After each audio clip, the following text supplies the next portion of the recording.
Bandeirantes. Jornalismo integrando o Brasil através da notícia.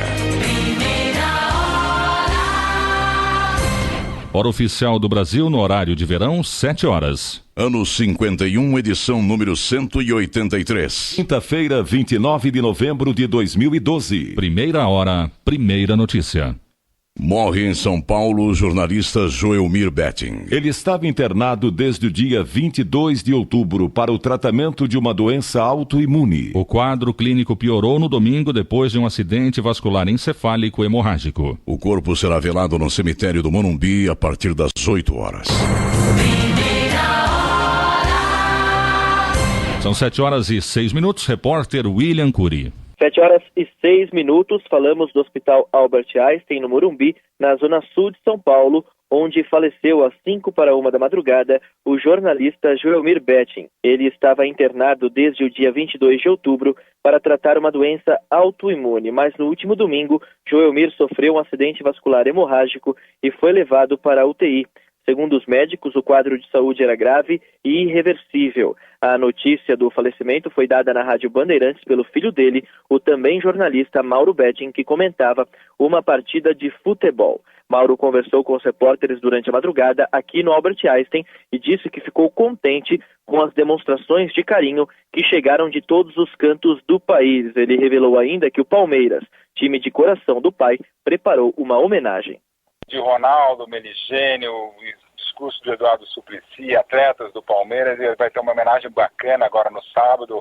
Palmeiras, a Adidas, o Palmeiras vai entrar com uma camisa 10 do Joelmir, com uma frase que ele tinha no vestiário do Palestra Itália, que explicava a emoção de ser palmeirense para o torcedor, para quem não é torcedor. Então uma série de homenagens que sinceramente a gente não imaginava. A gente sabia, claro, como filho, que ele era querido.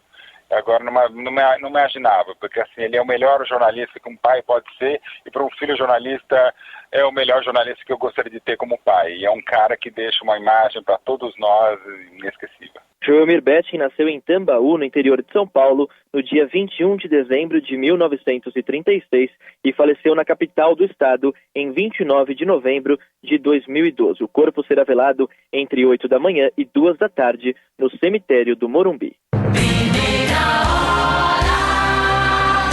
Joelmir Betting terá para sempre o nome destacado entre os grandes jornalistas do país. Nasceu em Tambaú, no interior de São Paulo, em 21 de dezembro de 1936. Ali trabalhou e estudou até 55 antes de desembarcar na capital. 2 anos depois começou no jornalismo, entrando pela porta da imprensa esportiva, ainda cursando sociologia na USP. Cobriu futebol nos jornais O Esporte e Diário Popular.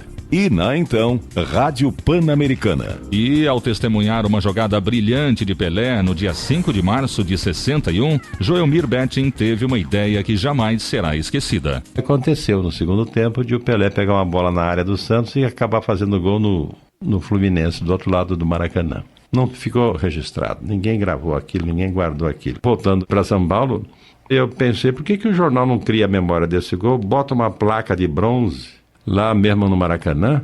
Eu vou sugerir essa placa de bronze ao meu jornal. Eu mesmo fui numa casa de troféus que havia na Praça da Sé. Cheguei lá e encomendei a placa. Então vazou depois, na história da coisa, que eu sou o autor da expressão gol de placa. Não, cara pálida. Eu sou o autor da placa do gol que gerou a expressão gol de placa.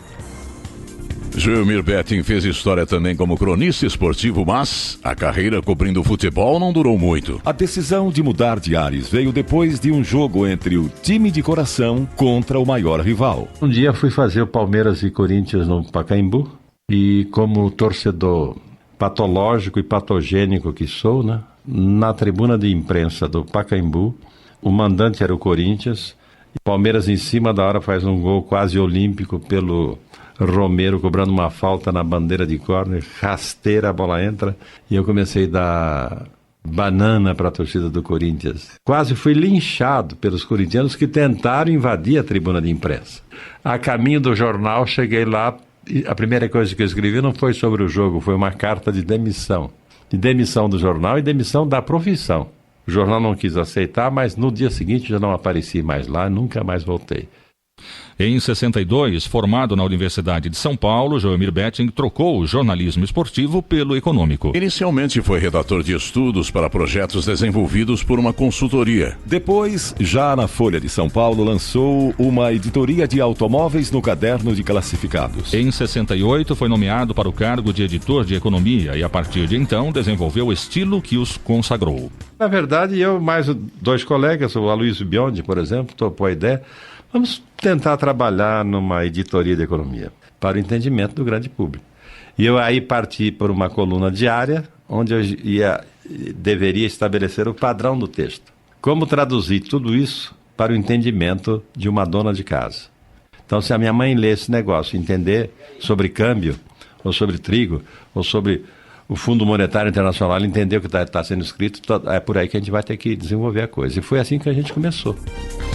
Moderno e multimídia durante 30 anos, Joelmir Betting inaugurou também no rádio e na TV a informação econômica bem explicada. Momento Econômico, com Joelmir Betting. O presidente do IBC, o baiano Camilo Calazans, abriu ontem, na Bahia, o simpósio sobre café e cultura do Nordeste. O encontro de Salvador começa a discutir hoje um temário necessariamente técnico, mas de marcada conotação política. De um lado, a abertura do café para o Nordeste e até para o Norte, fugindo, segundo os nordestinos, do fantasma onipresente das geadas sulinas. E tanto em Pernambuco como na Bahia, uma cocupia, e onde uma cocupia não gia. Joelmir Betting fazia comentários diários no programa O Trabuco, apresentado por Vicente Leporassi. Mas estava sempre pronto para participações especiais, como aconteceu em março de 79 no programa Perspectiva, apresentado por José Paulo de Andrade. Naquele dia estava em debate a escassez do petróleo e as alternativas energéticas do país. Ninguém pode negar no presente momento que é preciso lançar imediatamente as bases de um novo modelo energético. Como deve ser ele? As opiniões são divergentes e as respostas podem tardar. Mas o novo ministro de Minas e Energia acha que devemos começar pelo princípio, isto é, mediante uma unificação da política energética. Assim, também pensa o editor de assuntos de economia da equipe Bandeirantes de jornalismo, Joelmir Betting. Em matéria de substituição do petróleo como fonte de energia no Brasil, a gente parte da seguinte ideia: quem não pode produzir mais e não tem como consumir menos, que trate de substituir, tanto quanto possível, o petróleo como fonte de energia primária. Isso não pode ser feito no Japão, não pode ser feito na Holanda, não pode ser feito na Suíça, mas pode ser feito no Brasil, o paraíso das opções em matéria de energia. Ele também atuou como mediador de vários debates políticos promovidos pela Band. Nessas ocasiões, sempre procurou fazer bem o seu papel com eficiência e discrição. Na condição de mediador, eu farei cumprir o regulamento e, na resposta cronometrada, nós acionaremos a luz vermelha fixada na mesa para marcar os últimos 30 segundos do tempo de 3 minutos, fim do qual o candidato terá o lembrete de uma sonora campainha. Eu espero funcionar como bom juiz de futebol num grande espetáculo de bola, não ser absolutamente notado a partir de agora. Então vamos ao debate.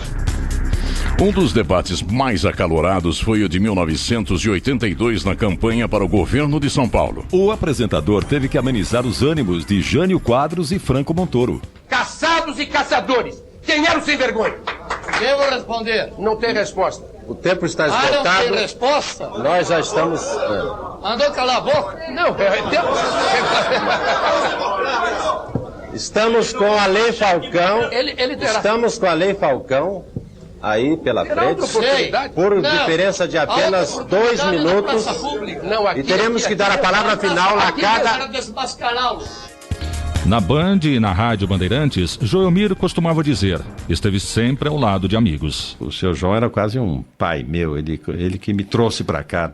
participei com o Salomão e com o Zé Paulo da montagem do Gente, que foi assim, da noite para o dia, com a perda repentina do Leporace. Bom, será que com 3 não dá para tentar substituir um? Então juntamos os 3, o Zé Paulo, o Salomão e eu. E depois que eu saí da televisão, me aposentei da televisão em 2003, não passou um ano e eu fiquei com uma enorme vontade de voltar a fazer televisão e rádio. E eu queria voltar para Bandeirantes. E só para Bandeirantes. Além dos companheiros e incontáveis admiradores, Joelmir Betting deixa a mulher Lucila, os filhos Gianfranco e Mauro Betting e 4 netos. 7h19. Rádio Bandeirantes.